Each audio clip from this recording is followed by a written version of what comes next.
Buenas noches. El Museo Casa Estudio Diego Rivera y Frida Kahlo presenta, en el marco de las actividades por el Día de Muertos, la charla Muerte y Pérdida en las obras de Frida Kahlo, impartida por Marco Antonio Silva Barón. Marco Antonio Silva Barón es historiador del arte, curador, gestor cultural y educador. Es licenciado en Historia del Arte por el Centro de Cultura Casa Lam, realizó una maestría en Historia del Arte por la Universidad Nacional Autónoma de México y un diplomado en Estudios Asiáticos por el Instituto de Investigaciones Filológicas. Ha trabajado en la curaduría y coordinación de exposiciones relacionadas con el arte universal y con temáticas que abordan al individuo como sujeto artístico. Su trabajo como curador se ha exhibido en el Centro Cultural Tijuana, en el Centro de Cultura Casa Lam, en el Museo Arocena en Torreón, Coahuila, el Museo de Arte e Historia de Guanajuato en León, el Museo de Arte de Querétaro, el Museo de El Carmen y el Museo Nacional de San Carlos. Cuenta con una amplia trayectoria como docente a nivel superior y como investigador y editor de catálogos y materiales relacionados con exposiciones.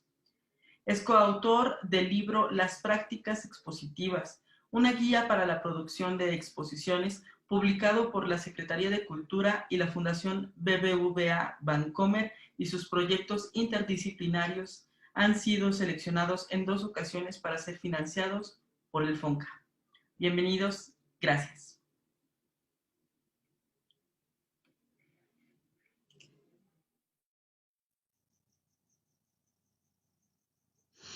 Hola, para mí es un honor y un gran placer estar aquí en las redes del Museo Casa Estudio Diego Rivera y Frida Kahlo para hablar de algunas obras de esta última connotada pintora mexicana. Agradezco enormemente la invitación de este prestigioso recinto cultural. El encuentro estará dividido de la siguiente manera. Primero haré una introducción del objeto de estudio, posteriormente presentaré algunas categorías para entender el modo de representación en Frida Kahlo. Acto seguido realizaré un análisis y comentarios sobre piezas puntuales y al final ofreceré algunas reflexiones a modo de conclusión. Espero que sea de su interés. Magdalena Carmen Frida Kahlo y Calderón nació y murió en Coyoacán. De los 19 a los 47 años practicó la pintura, primero como una suerte de terapia ocupacional y después como una profesión plena. Entre 1926 y 1954 ejecutó casi 70 autorretratos, que conforman el grueso de su trabajo. Realizó también múltiples retratos de amigos, familiares, conocidos y clientes. Además, ejecutó naturalezas muertas, paisajes y dibujos. Su obra no fue ampliamente conocida o reconocida durante su vida. Si bien se sabía de su trabajo artístico, más bien se le asociaba al entorno de su marido, Diego Rivera, quien era uno de los personajes más emblemáticos de la cultura mexicana. El último tercio del siglo XX vio la expansión y en muchos casos la popularización de propuestas teórico-políticas, movimientos artísticos y prácticas comerciales que en el caso de México detonaron la curiosidad y el reconocimiento de figuras novedosas, cuya vida y obra resultaban fascinantes a la luz de estas nuevas categorías para entender la realidad.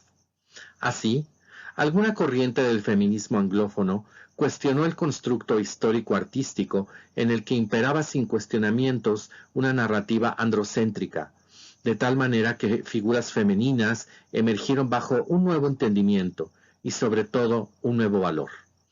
Una de esas figuras fue Frida Kahlo, cuya presencia como objeto de estudio en la academia fue notable. El mercado del arte norteamericano tomó nota y el interés por la obra de dicha artista también cobró relevancia. Posteriormente, se desarrollaron ideas, prácticas y políticas públicas que abrazaban la idea de diversidad, empoderamiento de las minorías y grupos previamente ignorados en las grandes narrativas o en las estructuras de poder. Así, gracias a notables trabajos académicos e interpretaciones de la vida de este personaje en ambos lados de la frontera, Frida Kahlo se reveló no nada más como una personalidad fascinante, sino también como un artífice cuya obra apelaba de muchas formas a la sensibilidad del siglo XX tardío. Su obra comenzó a ser exhibida y descrita con mucha más frecuencia y atención, lo que llevó a que los expertos en ventas identificaran un mercado para un producto que podía ser ampliamente desplazado. En efecto, se podía crear un nicho de mercado basado en las políticas de identidad, en las poderosas imágenes del Opus de la Kahlo o en el look que ella inmortalizó en innumerables obras plásticas o fotografías. Y así tenemos el nacimiento de una especie de culto posmoderno llamado Frida Kahlo, cuyos devotos practican la fridomanía. Sus autorretratos, especialmente, parecen haberse convertido para muchos seguidores en los objetos de culto de esta especie de religión llamada fridomanía. Su biografía ha devenido en muchas instancias de la cultura comercial en una especie de nueva geografía de un artista moderno muy a la par de un Van Gogh. Me atrevo a decir que en México, donde francamente estamos habituados a personajes excéntricos y estrambóticos, tanto reales como ficticios, llegó un poco tarde a la manía por su paisana. Más pronto se puso al día.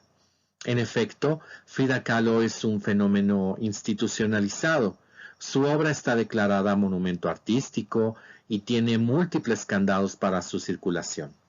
Nuestra pintora cuenta con 2 museos que ostentan su nombre y para que todo México la tenga muy presente, durante muchos años ha circulado su efigie en los billetes de 500 pesos, acompañada por supuesto por aquella de su marido. La casa museo donde habitó es uno de los espacios más visitados y más populares de la Ciudad de México, tanto por lugareños como por visitantes. La presencia de Frida Kahlo en la conciencia pública también es un fenómeno muy interesante. En México acudimos a la apropiación de su leyenda y mito, desde los círculos oficiales hasta los individuos. Aunque claro, también nos podemos encontrar, sobre todo en redes sociales, con francos detractores y haters hartos de la tipa, de sus vestidos, de sus pinturas feas, o de la pleitesía que múltiples celebridades de la farándula internacional le rinden. Empero, con todo y el ruido a su alrededor, la obra de Kahlo Calderón llama a ser estudiada y entendida más allá de los superlativos ajenos a ella. Constituye, sin duda, un acervo de múltiples aristas que apela particularmente bien al modo de estudiar el arte, la cultura, la historia en el siglo XXI, como por ejemplo el estudio de las tecnologías del yo, el género o el cuerpo. Al mismo tiempo, nos permite acercarnos a paradigmas visuales y culturales de nuestro país de hace casi ya un siglo. En esta charla abordaré 2 de las vertientes posibles para entender esta obra, la pérdida y la muerte. El primer dato importante sobre la carrera artística de Frida Kahlo es que ella comenzó a pintar en 1925 tras un terrible accidente en el transporte público que le quitó toda movilidad durante al menos un año. Si bien Frida Kahlo hubo de vivir retos de salud profundamente dolorosos, es importante traer a colación que su carrera artística también fue posible gracias a las condiciones favorables y los privilegios que llegó a gozar a lo largo de su vida. Fue muy afortunada al nacer y tener un entorno familiar de clase media que le permitió tener una formación escolar, y al entrar en el reducido entorno de la élite cultural mexicana se adaptó muy bien a ella e inclusive le sacó mucho partido. Pudo viajar y pasar temporadas en el extranjero, exhibir y vender obra a coleccionistas internacionales, y no obstante las temporadas complicadas, nunca estuvo en o padeció de un estado de precariedad o indefensión. Incluso tuvo la enorme fortuna de poder procurarse la atención de su salud con médicos privados en clínicas de renombre, lo cual de alguna manera probablemente le proveyó de una mejor calidad de vida. El suyo es un arte completamente personal, en el que no se ve ningún dejo de grandilocuencia dictado por la situación política, ideológica o artística del México postrevolucionario. No hay enigmas ni tampoco sueños eróticos. El tema principal de Kahlo es ella misma. Los cambios, las vicisitudes y las situaciones que la rodean o que la atormentan. La representación de su persona es directa, sin ningún dejo de idealización, aunque tampoco es críptica. Los motivos aluden a situaciones concretas o que pueden entenderse a la luz de los acontecimientos de su vida. En ocasiones recurre a elementos de la fantasía y en otros es crudamente directa. Ella misma decía que pintaba porque le era necesario y pintaba lo que le pasaba por la cabeza sin otra consideración. Kahlo pasaba mucho tiempo contemplándose, por lo que tenía la oportunidad de ahondar en su interior, y la pintura era así el resultado de su introyección. En términos generales, su obra es de pequeño formato, meticulosamente compuesta. Si bien puede argumentarse que nunca alcanzó una verdadera pericia o dominio técnico, es posible asegurar al mismo tiempo que el mérito más importante de la pintura de Kahlo es la creación de imágenes poderosas, insólitas y tan profundamente personales que llegan a tener un atractivo universal. Es una obra en la que la autora revela, comunica y comparte el dolor emanado de sus demonios, la mayoría de ellos resultado de sus propias decisiones. No obstante lo anterior, ella siempre se pinta impasible, inexpresiva e inclusive distante. Primero, acaso por no saber técnicamente modos para expresar emociones en el lienzo, y posteriormente como una estrategia de representación que acaso toma del llamado arte popular mexicano y que se convierte en uno de sus sellos característicos. La inexpresión también le permite explorar el resto de la iconografía de sus obras, crear un personaje pictórico, además de que cabe mencionar que, según contaban algunos de sus conocidos, a ella misma le disgustaba su dentadura, por lo que no tenía motivación alguna para mostrarla mediante la sonrisa. Mientras yacía malherida tras el terrible accidente que padeció, escribió a su novio de entonces que la muerte bailaba a su alrededor, y desde ese momento dicho tema la persiguió implacablemente, específicamente en su cuerpo, que padeció innumerables cirugías, largas estancias en clínicas, dolores diversos, abortos espontáneos y una amputación. El accidente, empero, fue el segundo acontecimiento importante a nivel de salud en la vida de Frida Kahlo. De niña padeció de poliomielitis, situación que la orilló a estar aislada durante mucho tiempo y que le dejó una anomalía física muy visible en una de sus piernas. Cuando se reincorporó a la vida, a las actividades normales de una niña, padeció de lo que ahora llamamos bullying. Y ella comentaba cómo los niños se burlaban de ella, diciendo Frida Kahlo, pata de palo. Los padecimientos físicos también la llevaron a experimentar momentos prolongados de aislamiento y soledad, al yacer convaleciente, al estar sola en su casa, en su cama, en su habitación y con sus propios pensamientos. Volviendo al tema del accidente, a pesar del negro pronóstico inicial, la adolescente Kahlo sobrevivió el terrible accidente que marcó su salud. Y bueno, el resultado de ello en gran parte fue vivir el dolor, estar conectada con la experiencia dolorosa de una manera muy profunda. Y esta sensación, esta experiencia, este compañero de vida no la abandonará nunca. Para Frida, volverse adulto fue un evento físicamente violento y que la dejaría disminuida.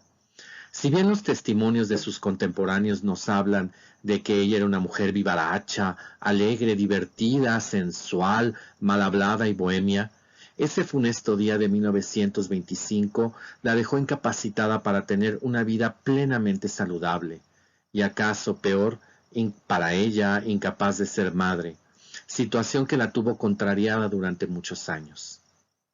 Hastiada por la convalecencia que la mantenía inmóvil en cama, Frida se transformó de preparatoriana, protagonista de un amor juvenil y soñadora de una carrera en la medicina, a un adulto convaleciente que había sufrido de golpe más heridas que cualquier persona en toda su vida. Perdió gran parte de su independencia física, perdió el objetivo de convertirse en médico, perdió a su amor juvenil y un año en el que no tuvo otro remedio que mudarse a su interior. Fue así cuando se gesta Frida Kahlo, la creadora de imágenes, una artista noble obligada a ocuparse en una actividad semiestática por las circunstancias. Esto 1925 y 26. Aproximadamente 2 años después, comenzó a llevarle sus obras a Rivera, quien laboraba decorando los muros de la Secretaría de Educación Pública y a quien había visto en múltiples ocasiones en la Escuela Nacional Preparatoria. Los encuentros, para resumirlo, devinieron en una relación que se saldó con el casamiento de la pareja en 1929. Y con ello comenzó la temática más importante en Frida Kahlo, su relación psíquica, física y moral con Diego Rivera. El consagrado muralista fue una poderosa influencia en el arte, el pensamiento y las acciones de su ahora mujer, quien evolucionó hacia alguien de gustos particulares, especialmente en su presentación personal, que adoptó un look inspirado en las indumentarias nativas del sur de México y que placía profundamente a Diego Rivera. La Kahlo enfocó gran parte de sus energías y de su psique en esta situación matrimonial. Amaba profundamente a Rivera. Ella decía que lo amaba más que a ella misma. Su mundo giraba en torno al marido. Esta relación, no obstante, devino muy pronto en un complejo entramado de concesiones y aceptaciones, en virtud de las prácticas promiscuas de Diego Rivera, hombre que simplemente nadie podía poseer, así como la fijación de Kahlo por su esposo, en específico las luces y sombras de su vida en común. Nuestra protagonista ansiaba darle a su marido lo que ella denominaba un Dieguito, un hijo, lo cual nunca ocurriría. Casóse embarazada, pero el asunto se malogró debido a la incorrecta posición del feto. Ya que ser madre de un Dieguito era una gran ilusión para Kahlo, la pérdida supuso dolor y sufrimiento en extremo para ella, y se consoló volcándose en su vida conyugal y, claro, en la pintura. Mucho se ha dicho sobre el sufrimiento físico en Frida Kahlo como detonante de alguna de sus manifestaciones creativas. Del mismo modo, ha habido detractores que han descalificado a Frida por ser totalmente autorreferencial, evidentemente egocéntrica y con pocas habilidades en el oficio pictórico. El dolor, a pesar de su universalidad, de su inevitabilidad en cualquier ser sintiente, pareciera no ser completamente expresable, o en el caso del arte, es un tanto difícil de comprender, dado los grados de sufrimiento ocasionados que ocasionados por el dolor son ciertamente personalísimos. Puede ser muy fácil olvidar lo tremendamente abrumador o agobiante que puede ser el estado consciente cuando se están padeciendo dolencias, o se puede argumentar para numerosos individuos un deseo muy potente en su vida puede ser el querer olvidar el dolor, olvidar la experiencia dolorosa, evitar ser recordado del dolor, evitar traer a colación momentos, imágenes, sonidos o recuerdos que le evoquen esa sensación de sufrimiento. Creo, por lo tanto, que es prudente hablar un poco sobre el tema del dolor, puesto que es parte de las motivaciones de nuestra artífice y que detonaron la creación de muchas imágenes. Hablar del dolor nos permitirá también, si bien no en todos desarrollar empatía, acaso comenzar a vislumbrar una idea un poco más amplia sobre este tema en lo más profundo del ser, y cómo personajes como Frida Kahlo pudieron abrevar de dicha situación para hablarse a sí misma de lo que experimentaba en su vida.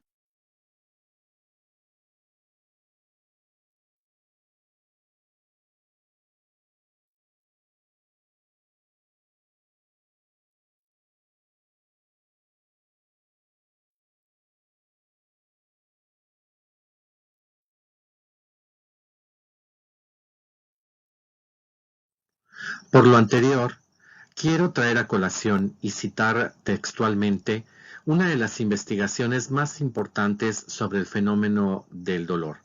Me refiero al trabajo de Elaine Scarry, autora de una muy notable investigación llamada The Body in Pain, The Making and Unmaking of the World, publicado en 1985. Y cito: el dolor físico es excepcional en todo el tejido de los estados psíquicos, somáticos y perceptuales, por ser el único que no tiene objeto.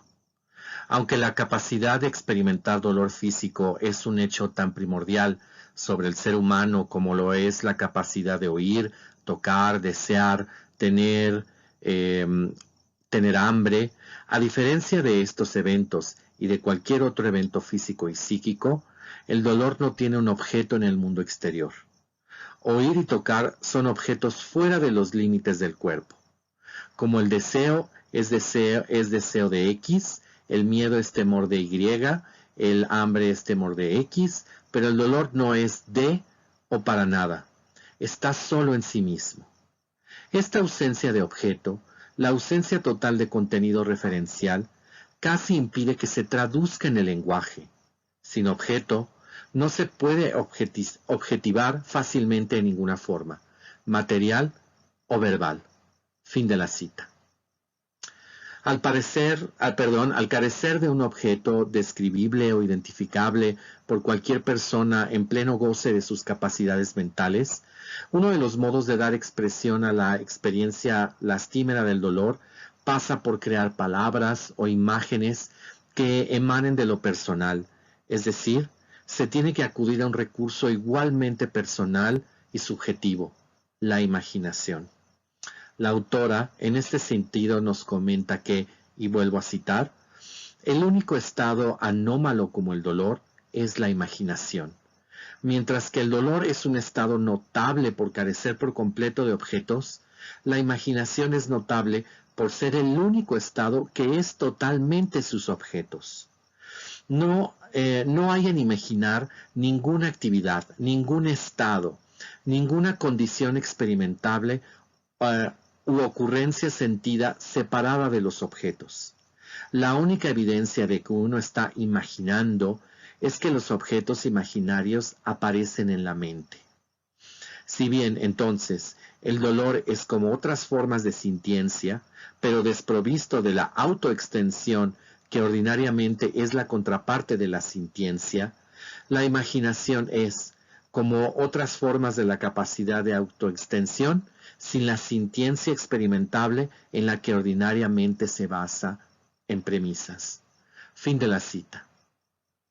Entonces, de lo anterior, me permito postular que la representación pictórica en Frida Kahlo, especialmente aquellas expresiones que abordaremos en este encuentro, pueden entenderse como derivadas de ambas anomalías psíquicas, la experiencia dolorosa, universal, pero completamente personal y sin manera de proyectar exteriormente, que es el dolor, y la imaginación, fenómeno que es exclusivamente objetual y da causa al encuentro entre ambas situaciones. El formato juega un papel muy importante en la obra de Frida Kahlo y es también uno de los asuntos con la cual se puede explicar los temas que estamos abordando o que pretendemos abordar en esta charla. Una significativa cantidad de obras de Frida Kahlo adoptaron un formato derivado del exvoto popular, es decir, una pintura de pequeño formato sobre lámina.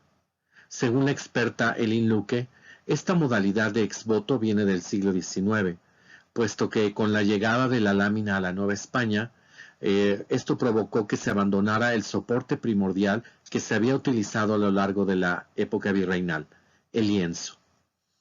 Cabe aclarar que prácticamente durante toda la historia colonial, el exvoto era encargado por prácticamente todos los estamentos sociales, mientras que muy probablemente con el advenimiento del pensamiento racionalista, que permeó a un importante sector de las clases letradas, ocurrió una separación entre las prácticas devocionales de la élite y aquellas que antaño habían sido generales.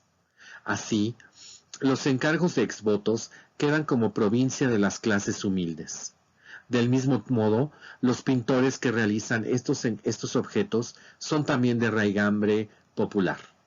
En consecuencia, una vez que las élites culturales mexicanas del siglo XX volcaron parte de su atención a las prácticas no elitistas, se entendió al exvoto como cosa popular, es decir, como parte del repertorio de hábitos culturales del pueblo bajo. Y como ocurrió después de la Revolución Mexicana, fue una práctica que se consideró digna de reivindicar, coleccionar o emular. El exvoto es, como postula Elin Luque, un documento visual que contiene dos elementos narrativos, la imagen y un texto aclaratorio. Su función es de carácter espiritual, dar gracias por la intervención divina. Es por ello que el pintor de estos objetos representa un momento crucial de la anécdota del donante, aunque todavía más importante, debe aparecer la Virgen, el Santo o el representante de la divinidad que fungió de vehículo para un milagro. Abajo se redacta en cartela el resumen del acontecimiento, agradeciendo al ente sagrado que facilitó el buen cauce de la situación. Un exvoto da testimonio de algo que se conservó gracias a la intervención de un ente sobrenatural, la integridad personal o aquella de un ser querido, la vida propia o algo profundamente caro para la persona que se sintió movida a comisionar semejante obra.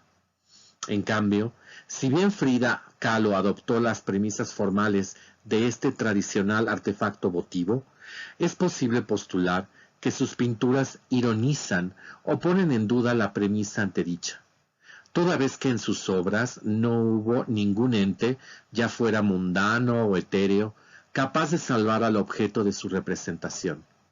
Esto es especialmente cierto en las pinturas derivadas de los embarazos malogrados de la coyacanense. Así, derivado del anterior, puede hablarse que Frida, más que exvotos o retablos, pintó anti-exvotos o anti-retablos. Para la presente charla, me gustaría utilizar el concepto de lo sórdido y la sordidez.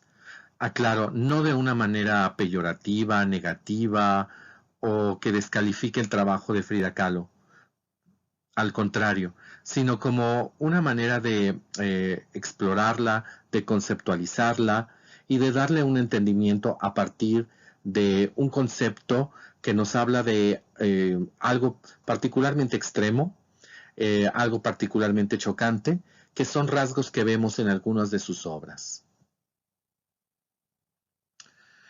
En las obras que atañen a la presente charla, es posible identificar algunos rasgos que Frida Kahlo explotó para componer imágenes fuertes y perturbadoras, tanto de sí misma, como de otros acontecimientos que le llamaron la atención. A veces incluso se podría afirmar que la pintora recurrió al horror como impresión general. En este grupo de obras, algunas de ellas se puede pensar que fueron de muy difícil digestión para sus contempladores, y que Kahlo lo sabía y que pretendía que fuera precisamente así. Hoy día, un consumidor promedio de cultura visual está bastante habituado al horror en imágenes. Existen géneros cinematográficos, literarios, que en abundancia abordan la violencia y descomposición de los cuerpos en entornos funestos. La cultura comercial se ha encargado de hacer digerible y muy divertido el mundo de la fantasía demoníaca, y los medios de comunicación nos llevan a presenciar, a veces en vivo, la crueldad de la naturaleza humana o la estulticia producto de las bajas pasiones de las personas. Pero pensemos casi un siglo atrás y nos daremos cuenta que este bagaje visual que ahora damos por sentado no era el mismo. Los horrores siempre han estado a la vista de todos, mas la plástica aportaba nichos muy específicos para su representación, por lo que la obra de Frida Kahlo puede considerarse como chocante en tanto su modo de abordar las temáticas que aluden a la muerte, pensando específicamente en el público que conocería o vería la obra de tal artista en su tiempo. La visibilidad de la sangre como un elemento producto de un trauma es común en la cultura visual en México. Estaba presente todos los días en la época prehispánica y en la virreinal se convirtió en un sello distintivo del Calvario de Jesús. Abundan las descarnadas y sangrientas efigies de Jesús que, sin ningún empacho, imaginan el sufrimiento del crucificado en su camino al Gólgota. En la época porfiriana hay muchísimos ejemplos de un mercado público que gusta de ver, de informarse, de alimentar su imaginación a través de imágenes marcadas por la violencia, por sucesos morbosamente sensacionales. Hubo muchos talleres, empresas que generaron importantes ganancias mediante la representación de asesinatos, suicidios y ultrajes que eran reportados en hojas volantes que costaban 1 centavo. Estas circulaban todos los días y estimulaban a los lectores y a aquellas personas que gustaban de ver de todos estos materiales. Inclusive en esta época podemos ver un importante número de publicaciones dirigidas a niños que muestran violencia, que muestran sangre, que no tienen ningún empacho en demostrar eventos de violencia muy significativa. Y esto, pues, nos puede ayudar a reflexionar que la sordidez es un elemento muy importante, un hilo conductor de la cultura popular mexicana. Lo vemos en el siglo XIX, lo vemos en el XX e inclusive en el XXI. Si nos detenemos en el siglo XX, veremos que también han abundado publicaciones basadas en el morbo de la violencia, el crimen o la desgracia ajena. Llama la atención que inclusive productos otrora pensados como explotadores de lo anterior, ahora hasta sean objeto de admiración en un sentido artístico o plástico y sean exhibidos en prestigiosas galerías a lo largo y ancho de la tierra.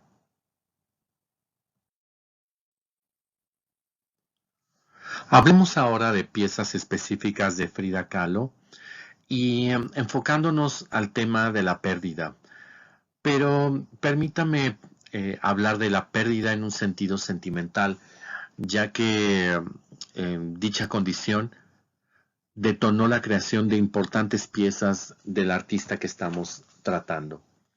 De hecho, el primer autorretrato que realizó, el autorretrato con traje de terciopelo de 1926, fue de hecho facturado y regalado a su primer amor importante, Alejandro Gómez Farías, quien más bien había terminado alejándose de ella tras el accidente ocurrido 1 año antes. Frida Kahlo experimentó un sentido de pérdida en esta relación y bueno, había experimentado pues una transformación bastante traumática, como ya habíamos hablado anteriormente. Y el señor Gómez Farías había terminado marchándose a Europa, en parte para alejarse de Frida. Y bueno, esta pieza se la regaló. Fue una pieza, por supuesto, con todas las características de una persona novata en el arte, un tanto naif, sin una técnica, por supuesto, notable, pero cumplió su efecto, ya que al menos durante algún tiempo volvieron a tener una relación sentimental. Vayamos ahora a 1939. Frida regresa del extranjero y su relación con Diego Rivera está colapsando por fuerzas centrífugas y centrípetas dentro de esa relación. Durante el conflictivo trance de su divorcio, nuestra protagonista pintó pues algunos de sus autorretratos más conocidos, incluyendo esta pieza. Se puede argumentar, y de hecho es algo que opinan algunos de los especialistas más connotados en Frida Kahlo, que la congoja aumentó sus instintos creativos. Además, que al cortar con los lazos con su pareja legal, Frida Kahlo también se vio en una situación de tener que generar sus propios ingresos. lo cual podría suceder merced a la venta de su trabajo pictórico. En esta obra, la teguana representa a la Kahlo que Rivera amó. Y la otra Frida, la Frida en una indumentaria, digamos que más victoriana, es la mujer que Diego ya no amaba. El corazón a flor de piel en sendos avatares de la Kahlo son un símbolo de dolor, lo mismo que la sangre que mancha el vestido blanco. La pintora aparentemente ha perdido al gran amor de su vida y su psique, dividida en dos, el antes y después de la desavenencia. La Frida blanca padece una hemorragia producto del recuerdo de aquel amor que alguna vez la Frida teguana recibió del amado esposo. Y esa ligera hemorragia mancha a la Frida actual, que sangra dolor por la pérdida. Y un año después, en este autorretraje en el que Frida Kahlo porta un traje, bueno, pues resulta ser una pintura fascinante, ya que ilustra el desamor y la pérdida de algo tan precioso para ella como había sido el contrato matrimonial con Rivera. Y la pérdida de este contrato matrimonial, de hecho, al menos temporalmente, significó una pérdida de sí misma, de esta imagen que ella había construido a partir del gusto y el placer que le daba Diego Rivera, o el placer que le daba complacerle. La modelo se ha cortado su otrora característica larga cabellera y ya no porta más el atuendo estilo teguana, dos cosas que gustaban mucho aparentemente a su ahora expareja, y que esta mujer había adoptado con gusto y que de hecho las hacía servir como una parte importante de su performance social individual. Habiendo perdido el estatus legal, moral y sentimental alrededor del cual la Kahlo había construido una persona social, no tiene sentido usar más aquella iconografía. Empero, ella no deja de amar al desgraciado muralista guanajuatense. En esta composición, ingeniosamente, ella se apropia ya no de elementos folclorizantes de pueblos originarios, sino nada más y nada menos que de la indumentaria riveriana. En efecto, ella porta un traje que evoca el modo de vestir de Diego Rivera. Se trata de una estrategia travestista en la que la pérdida física y psíquica devienen una apropiación visual. Ella se convierte en su propio Diego Rivera, y de esta manera la relación trasciende lo simbiótico y es ahora una especie de metamorfosis. El cuadro nos ofrece asimismo un toque de humor patético, acaso tan característico de la cultura popular mexicana como la sordidez misma. En la cartela del asunto representado se plasman las letras de una popular canción. Y pregona: mira que si te quise fue por el pelo, ahora que estás pelona, ya no te quiero. Que le da un toque de humor negro y de patetismo muy peculiar. Simultáneamente, la presencia de estas letras de una canción pone al día la práctica de ilustrar piezas musicales populares, cuyos ejemplos abundan, por ejemplo, en la época del Porfiriato, y últimamente nos pone al día de la asumida situación postamorosa de una Frida Kahlo que, al no tener más al objeto de su deseo, para lidiar con la situación, se transforma en un avatar de él y recurre a elementos patéticos para expresarse. Pero bueno, tampoco es que duró mucho esta situación de pérdida. La miseria de Frida Kahlo no fue particularmente larga.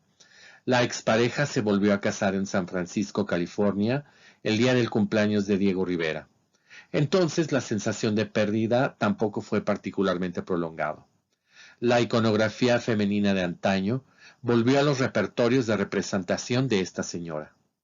Por supuesto que las características menos favorecedoras de la relación entre estos dos complejos personajes nunca dejaron de existir. Volverse a casar no soluciona lo que no se tiene más el mínimo interés en solucionar. Una de las pinturas más interesantes de Frida Kahlo Es mi nacimiento. Creada en 1932, se trata de una obra gráfica, directa, sórdida y reveladora. Se trata de una pieza bitemática, en la que la autora expresa tanto su nacimiento físico como la congoja por el aborto recientemente sucedido. Si bien es una natividad, los retratados están muertos. La creadora comentó que la cabeza de la madre está cubierta porque está muerta. La mujer pariendo es tanto la madre como el producto. Frida nace y muere. Es madre y bebé que muere. La escena invoca lo sobrenatural, ya que está encabezada por la Virgen de las Angustias, que encontramos arriba de la cama. Llama poderosamente la atención que el ejecutante, siguiendo el modelo de los exvotos, dejó un espacio para la cédula, que en dicho formato, como habíamos mencionado, sirve para asentar el milagroso testimonio salvador, en el que Cristo, la Virgen o los santos acudían a asistir al devoto en una situación. Sin embargo, en este caso, la cédula o cartela está vacía, no hay texto, toda vez que no hubo milagro. Fue impotente la presencia divina, ya que la madre bebé, la bebé madre, no sobrevivieron. Esta es entonces una pintura devastadora. Frida Kahlo aborda los fenómenos de nacimiento y muerte como uno, en el que ella, que nacería de nuevo al convertirse en madre, acaba pereciendo, ya que no se le concedió el milagro de dar a luz a una nueva vida. De este modo, se puede postular que la muerte en Frida Kahlo pasa también con arrebatarle parte de una identidad que ella deseaba, el ser madre, y ser madre de un hijo de Diego Rivera. El dolor, como ya habíamos comentado, detona la imaginación de Frida Kahlo, y esto le ayuda a crear una de sus piezas más complejas, directas y devastadoras. Una figura femenina desnuda y sangrante yace sobre una cama. Si bien la cama se observa al centro de la composición, claramente se encuentra en un desolado campo abierto. En el trasfondo se observan una serie de construcciones de tipo industrial. Frida Kahlo acaba de padecer un aborto y ella está ligada a 6 símbolos que representan dicho acontecimiento. Arriba, en el centro, se observa un feto de sexo masculino, el ansiado Dieguito que ella anhelaba darle a su pareja y que no pudo ser. Arriba, del lado derecho, un caracol, símbolo de lentitud y tardanza, se refiere a la intervención a la que se sometió en el hospital derivado de la situación. Además, que tuvo que estar internada durante muchos días a consecuencia del aborto. Al pie de la cama se observa una maqueta médica que describe la anatomía femenina. Abajo, del lado derecho, una pelvis explica la inviabilidad del maltrecho cuerpo de Kahlo, situación que no le permite ser madre. Una orquídea en el centro puede aludir a la sexualidad, ya que recuerda la forma del útero. Además, en distintas fuentes, se narra que Diego Rivera le llevó orquídeas al hospital. Finalmente, se plasma una pieza médica metálica, empleada como cierre en depósitos de gas o aire comprimidos. Un objeto que Frida Kahlo vio constantemente en sus muchas visitas a hospitales.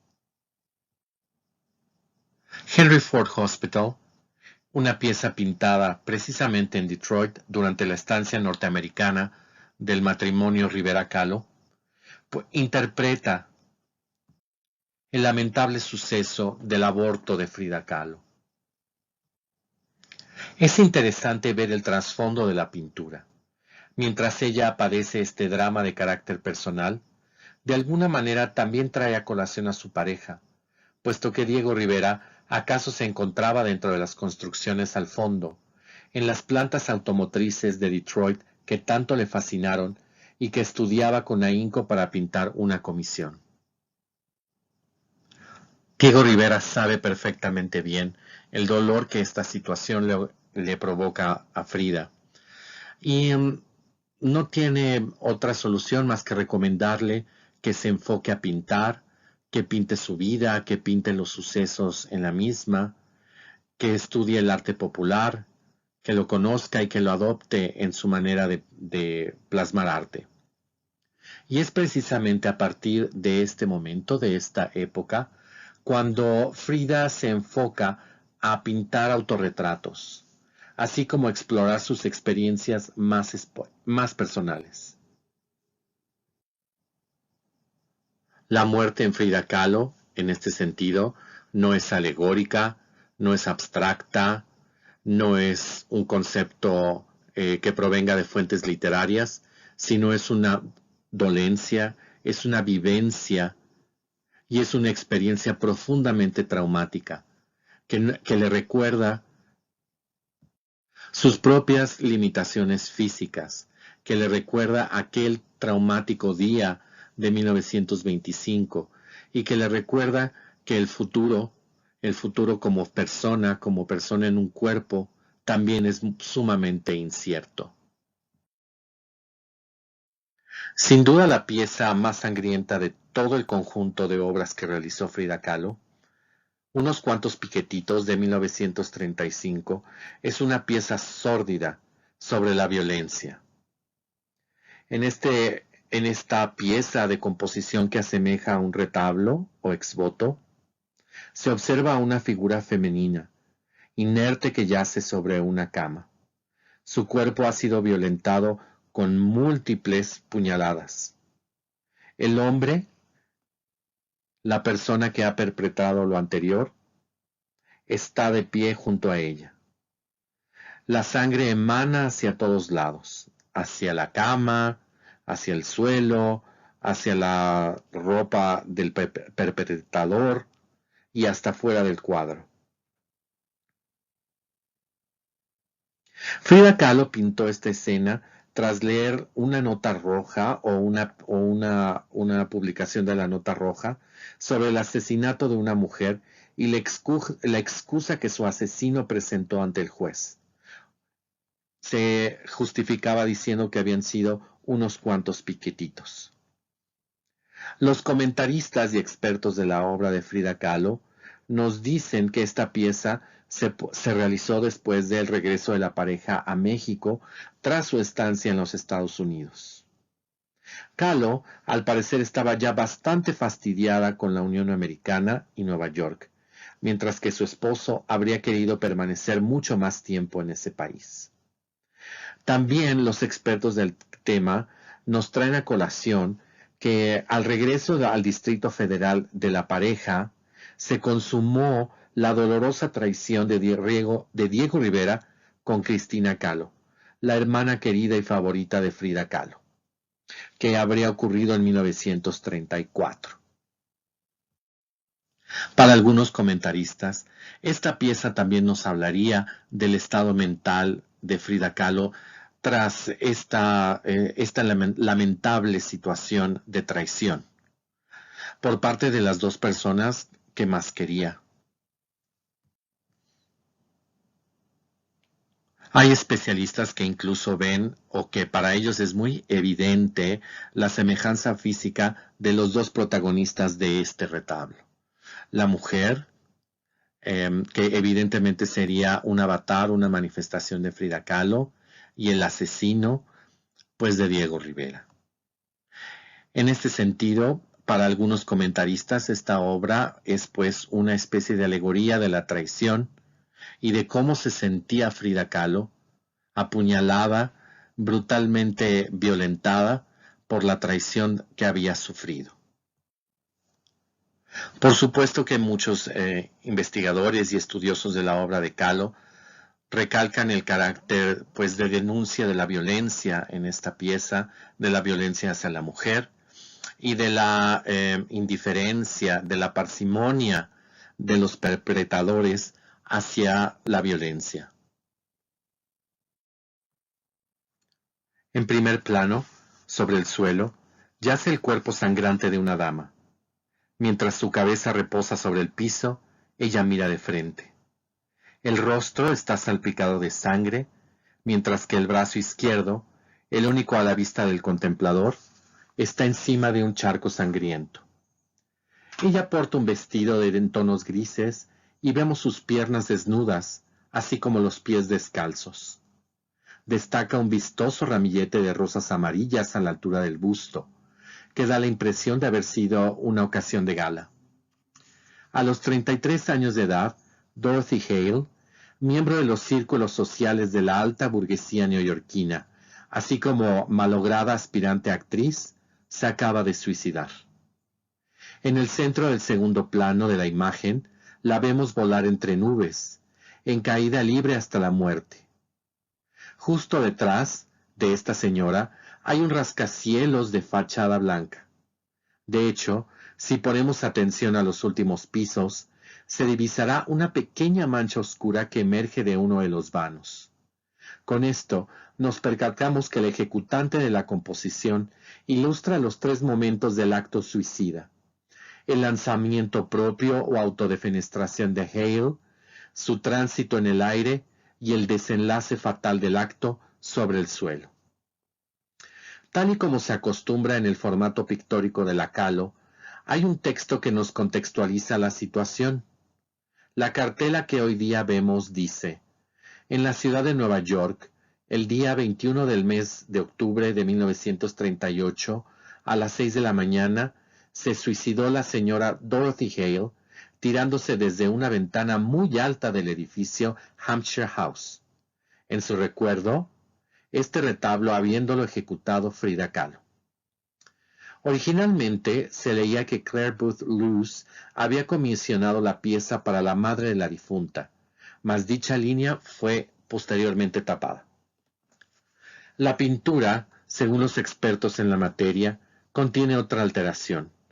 Originalmente habría aparecido un ángel en la parte superior de la composición, que fue ulteriormente borrado. A lo largo de 2 décadas, la señora Hale intentó ser actriz y llegó a conseguir algunos roles secundarios, mas para su mala fortuna no logró hacer una carrera ni en el cine ni en ningún otro medio. A la par, enfrentó la desventura de perder a su segundo marido en un accidente automovilístico. Hale se movía en circuitos sociales altos y sofisticados. Era conocida por su extraordinaria belleza, gustos caros y amigos influyentes, los cuales le conseguían contactos, novios y relaciones que le ayudaban a sortear ese estilo de vida. Tras múltiples relaciones fallidas y sin muchas perspectivas vitales, organizó una cena con amigos para acto seguido suicidarse en la madrugada de la fecha que cita Kahlo, quien por cierto llegó a socializar con la difunta. Muy poco tiempo después, se realizó una exposición de obras de Kahlo en la Galería Neoyorquina de raigambre surrealista, propiedad de Julian Levy, a la que asistió la señora Booth, editora de la revista Vanity Fair y amiga cercana de la Oxisa. Admiradora del trabajo de Kahlo Calderón, Booth le comisionó una pintura para recordar a su amiga, la cual en algún momento haría llegar como un bonito recuerdo a la madre de Dorothy. La pintura llegó a las manos de la compradora en el verano de 1939. Le horrorizó y la mandó guardar, no sin antes habiendo reflexionado sobre la conveniencia de destruirla con unas tijeras. La pintura estuvo en resguardo durante décadas, hasta que finalmente fue donada al Museo de Arte de Phoenix, Arizona. Dorothy Hale es recordada hoy por esta pintura. De hecho, su nombre continúa mencionándose por la fama de Frida Kahlo y el deseo casi inagotable por parte de expertos y curiosos en todos los detalles sobre su quehacer plástico.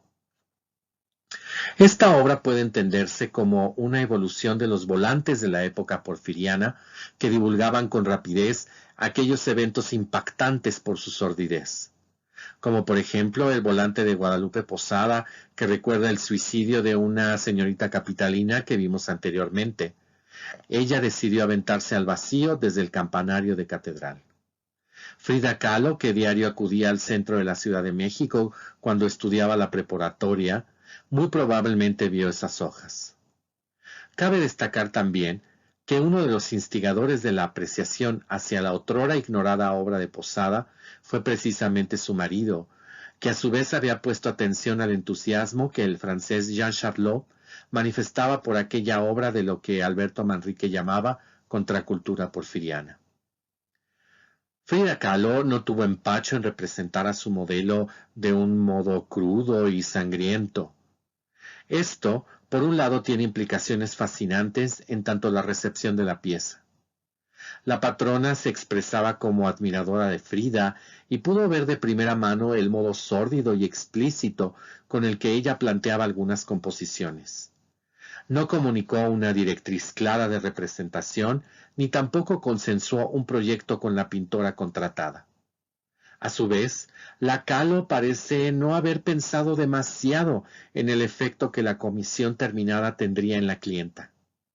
Después de todo, se trataba de un tema sobre alguien que fue querido y cuya partida había sido muy penosa.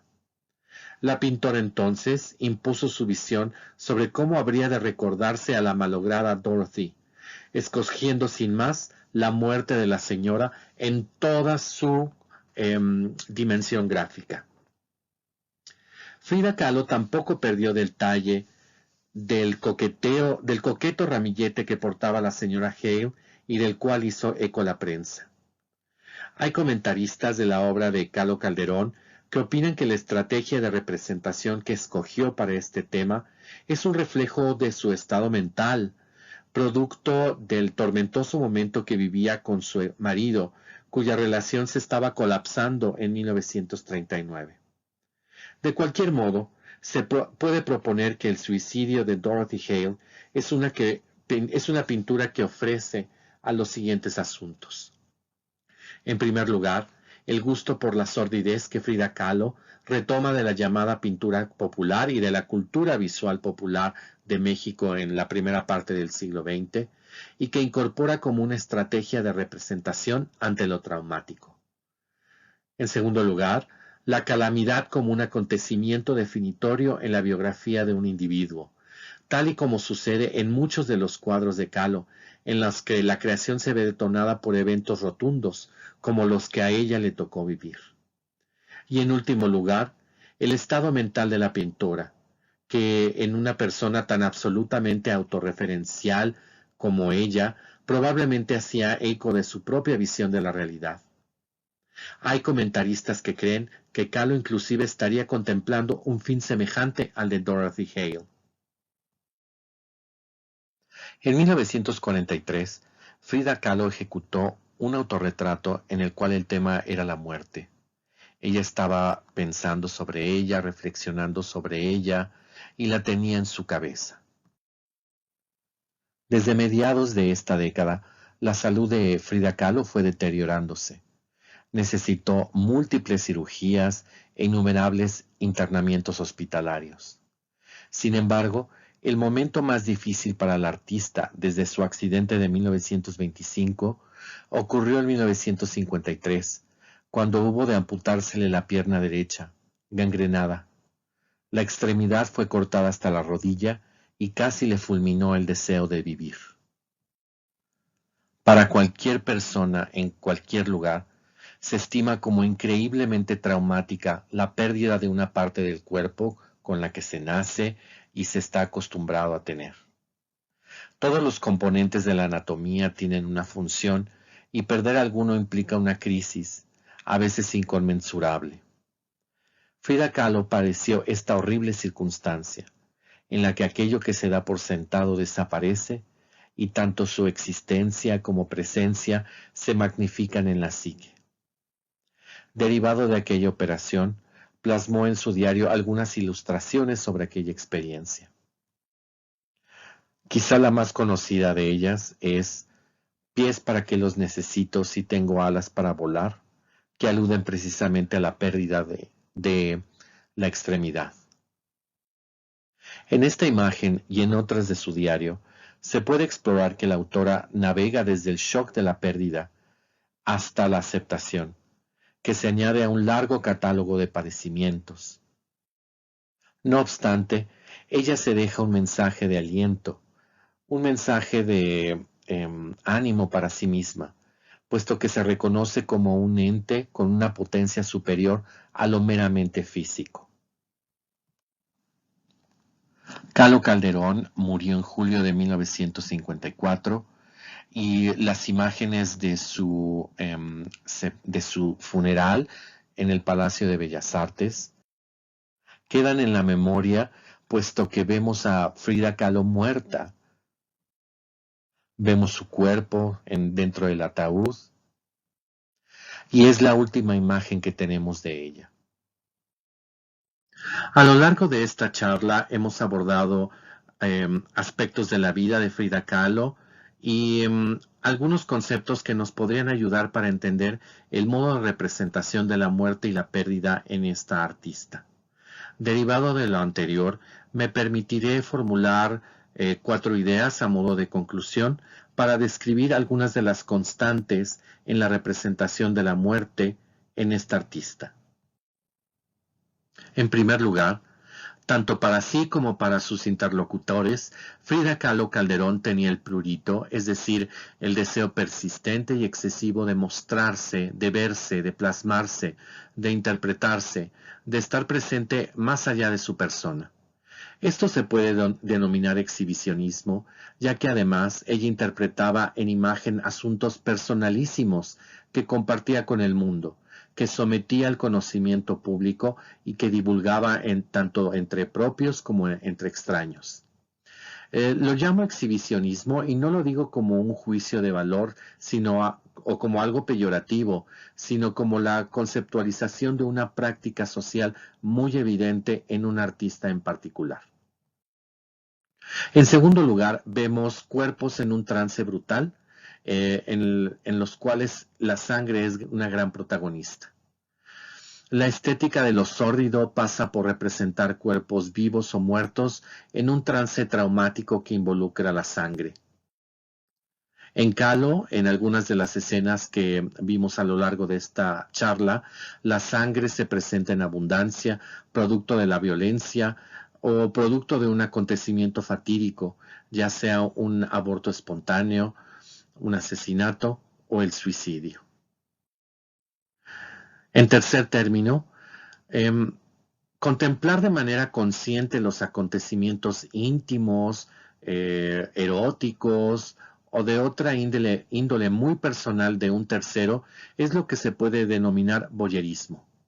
Representarlos para ser contemplados también es voyerismo. Frida Kahlo representó de este modo varios asuntos como el asesinato de una mujer o el suicidio de otra. No se trataba de alegorías de carácter histórico o artístico o historias de las grandes narrativas del mundo. Se trataban de anécdotas muy específicas que ella conscientemente escogió pintar según su gusto y mirada. Y en último lugar, la violencia. La violencia es un fenómeno de enorme relevancia tanto para la historia temprana de México como para la contemporánea. Su visualización fue también un rasgo en algunas obras de Frida. Y en efecto, ella nos muestra violencia perpetrada, violencia autoinfligida, o podría decirse que ciertos tipos de violencia psicológica. Todo lo anterior conforma el cuadro de la sordidez y es un elemento de suma importancia en la obra de la pintora en comento. Bueno, pues agradezco mucho su atención y espero que sigan las actividades del Museo Casa Estudio Diego Rivera y Frida Kahlo. Hasta pronto.